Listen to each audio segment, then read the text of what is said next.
Тансулпан Буракаева, уфимская активистка, предпринимательница молодая, говорила о том, что морально поддерживает этих людей, которые оказались жертвами уголовного дела.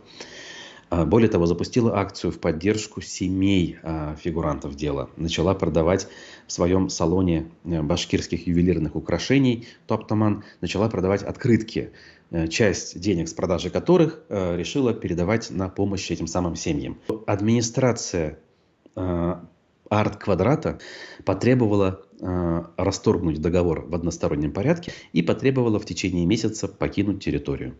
Человека просто за мнение, за желание помочь даже не заключенным, не фигурантам, а их семьям просто-напросто заставляют свернуть бизнес, который они начали совсем недавно.